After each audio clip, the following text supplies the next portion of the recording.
Hello students of class 4। आज आप लोग को संस्कृत का बुक है, देखिए ज्योत्सना, संस्कृत ज्योत्सना भाग 4। यह क्लास 4 के विद्यार्थियों के लिए है। इसमें आप लोग को एक लेसन वंदना हुआ था।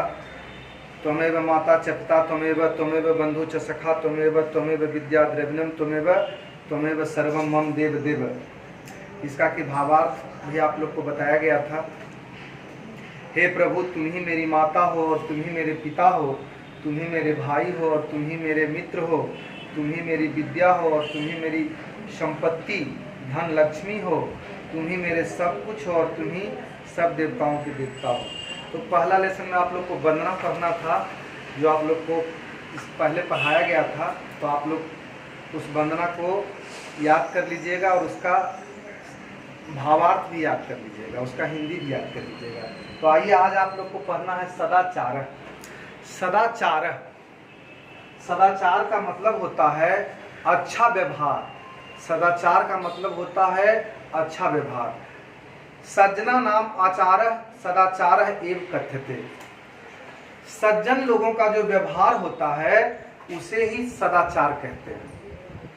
सज्जन पुरुषों का जो व्यवहार होता है उसे ही सदाचार कहते हैं। ये जना सद विचारयन्ति सद एव वदन्ति सद एव आचरन्ति च ते एव सज्जना भवन्ति। कहा जाता है वैसे लोग जो सुंदर विचार रखते हैं, सुंदर बोलते हैं, सुंदर आचरण रखते हैं, वही लोग सज्जन कहलाते हैं। सज्जना स्व कियानि इंद्रियाणि वशे कृत्वा सर्वे सह शिष्टम व्यवहारम कुर्वन्ति।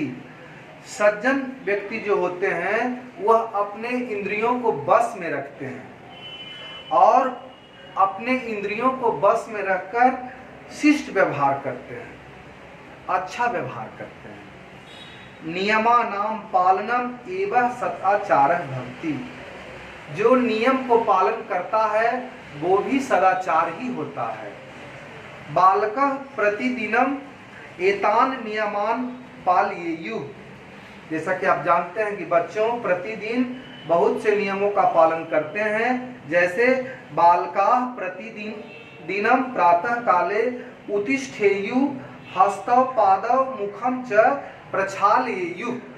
कहा जाता है कि बच्चे प्रत्येक दिन सुबह सुबह उठते हैं, अपने हाथ पैर और मुख को धोते हैं। माता पितरौ च प्रणमेयुः। उसके बाद अपने माता पिता को प्रणाम करते हैं। तदंतरम स्वपाठम पठेयुः। अपने माता पिता को प्रणाम करने के बाद वह स्वयं अपने पाठ मतलब अपने पढ़ाई में लग जाते हैं। ते भोजनम कृत्वा यथा समयम विद्यालयम गच्छेयुः। उसके बाद भोजन करते हैं और एक निश्चित समय पर जो उनका स्कूल जाने का, विद्यालय जाने का समय है, वह स्कूल जाने के समय में विद्यालय जाते हैं। कस्य अपि किमापि वस्तुतम अनुमति बिना न अस्पृशेयुः। ऐसे कहा जाता है कि किसी भी वस्तु को किसी का क्यों न हो उसके अनुमति के बिना स्पर्श नहीं करना चाहिए, नहीं छूना चाहिए। विनय ही मनुष्या नाम भूषणम। विनय ही, विनय मतलब होता है विनयशीलता। विनय ही मनुष्य का सबसे बड़ा भूषण है। मतलब विनय मनुष्य का सबसे बड़ा आभूषण है। विनयशील जनः सर्वेषां जनानां प्रिय भवति। विनयशील लोग जो होते हैं वह सभी लोगों के लिए प्यारा होते हैं। विनय सदाचारात् उद्भवति। विनय से सदाचार उत्पन्न होता है। सदाचारात् विविध अन्ये अपि सद्गुणाः विकसन्ति। सदाचार से विभिन्न प्रकार के गुण उत्पन्न होते हैं, विकसित होते हैं। जैसे धैर्यम, सदाचार से धैर्य का पालन होता है। संयमम, संयम का पालन होता है। निर्भीकताम, निडर का पालन होता है।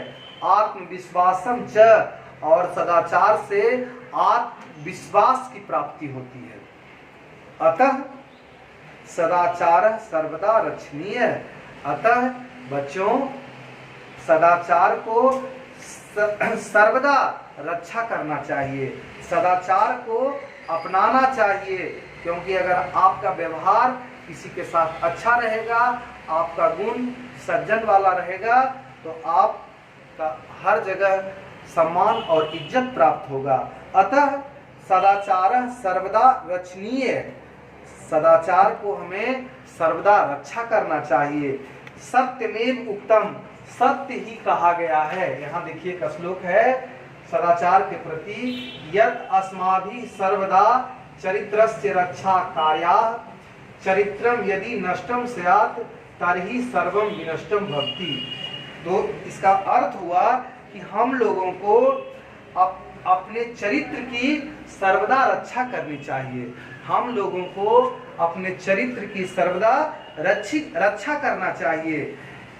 यदि अगर हमारा चरित्र ही नष्ट हो गया तो समझिए कि हमारा सब कुछ नष्ट हो गया, हमारा सब कुछ विनष्ट हो गया।